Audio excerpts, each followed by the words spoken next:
The intrinsic muscles of the chest wall are the intercostal muscles, subcostalis, transverse thoracic, and levatoris castarum.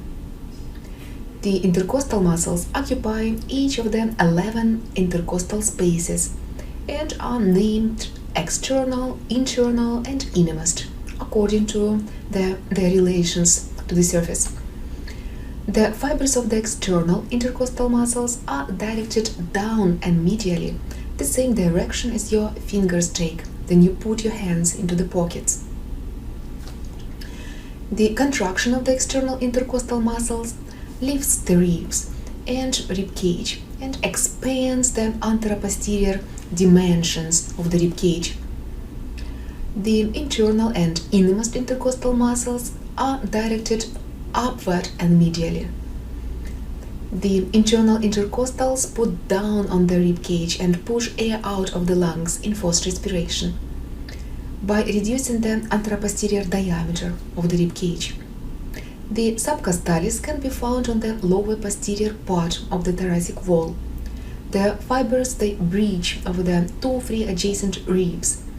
The subcostalis helps to depress lower ribs to assist in forced respiration. The transverse thoracic is stretched between the inner surface of the sternum and costal cartilages. It depresses the anterior ends of the ribs. The levatoris castarum work on costovertebral joints, elevating the ribs in forced respiration.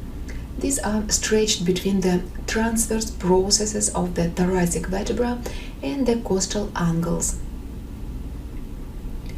All intrinsic muscles of the thorax are innervated by the adjacent intercostal nerves, exception for levatoris castarum, which are innervated by the dorsal rami of the thoracic spinal nerves. As you see, all intrinsic muscles of the thoracic wall do elevate or depress the ribs.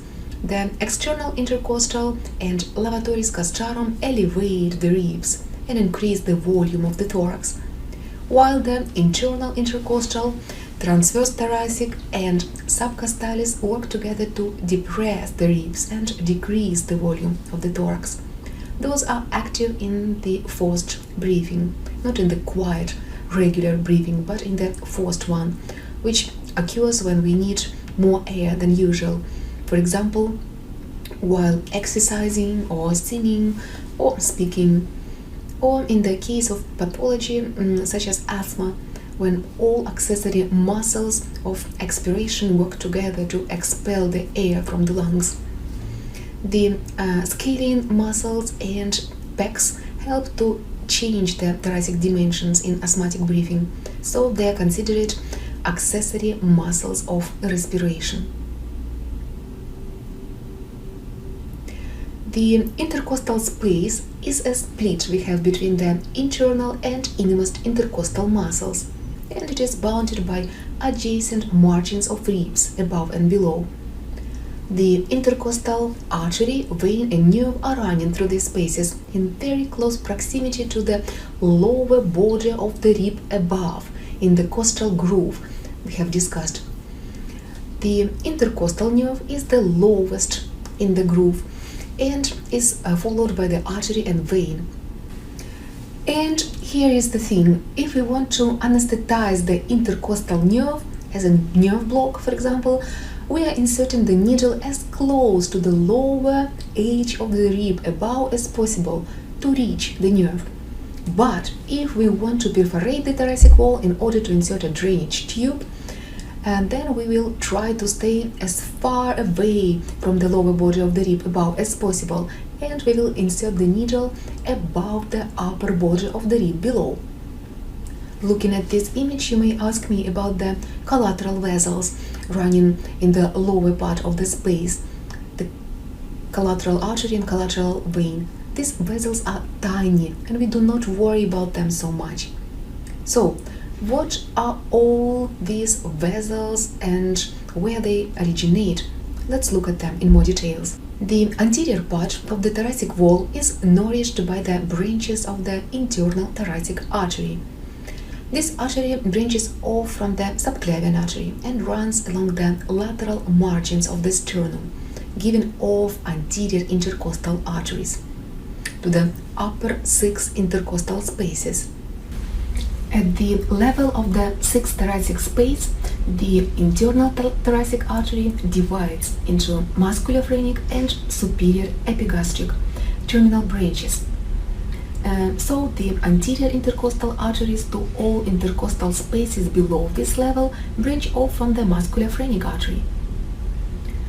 Well, the posterior part of the thoracic wall is supplied by the posterior intercostal arteries.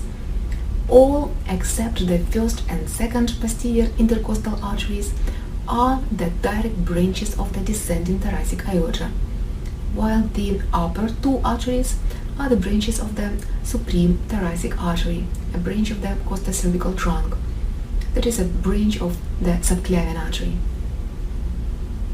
The anterior intercostal artery continues with the posterior intercostal artery on the lateral side of the thorax. They anastomose with each other, and as you see, the vessels lie in the upper part of the intercostal space. The collateral branches are just tiny vessels that branch off from the posterior intercostal arteries and parallel them along the lower part of the intercostal space.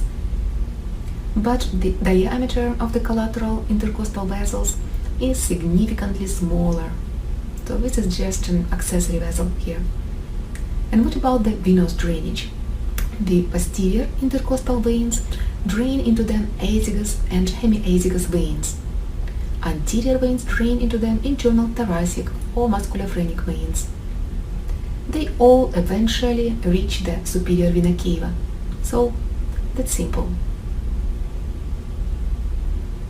The thoracic spinal nerves T1 to T11 they give anterior and posterior rami, and anterior rami, they don't make any plexuses, they just enter the intercostal space and become the intercostal nerves. These nerves, they run forward and supply the intrinsic muscles of the thorax, the underlying parietal pleura, and the overlying skin. No plexuses, segment by segment, dermatome by dermatome, super simple. All intercostal nerves give short branches to the pleura and the anterior and lateral branches to the skin. One interesting fact regarding the second and third intercostal nerves. These often share their lateral cutaneous branches with the brachial plexus, forming so-called intercostabrachial nerves. The intercostabrachial nerves supply the skin over the inner arm and forearm and are believed to be a source of the referred cardiac pain. And one more feature to mention. The lower 6 intercostal nerves supply not only thorax but the muscles and parietal peritoneum and skin in the abdominal region. The last nerve, the T12, it runs under the 12th rib and it is called the subcostal nerve instead. The inner surface of the intercostal muscles is lined by the endothoracic fascia. The endothoracic fascia, in turn, is lined with a parietal pleura. This layer of the thoracic wall is the deepest one. Deep to the parietal pleura, we have a split-like pleural cavity and the visceral pleura covering the lungs. The parietal pleura generally extend approximately 2 ribs below the inferior margin of the lungs. The potential space at the reflection of the costal pleura into the diaphragmatic pleura is called the costodiaphragmatic recess, where any pathological pleural fluid accumulates when the body is erect. If that happens, we have to perforate the thoracic wall and insert a tube to aspirate this fluid. The procedure is called thoracentesis. So, thoracentesis or pleural tap is an invasive procedure to remove fluid or air from the pleural space for diagnostic or therapeutic purposes. In thoracentesis, needle pierces the following structures passing through the chest wall: the skin, superficial fascia and superficial muscles, serratus muscles, external intercostal muscle, the internal one. Next comes the innermost intercostal muscle. After that, it perforates the endothoracic fascia and eventually the parietal pleura. A cannula or hollow needle is carefully introduced into the thorax, generally after administration of local anesthesia. The procedure is typically performed between the 6th and 8th ribs along the mid-clavicular line, the 8th to 10th ribs along the mid-axillary line, and the 10th to 12th ribs along the paravertebral line.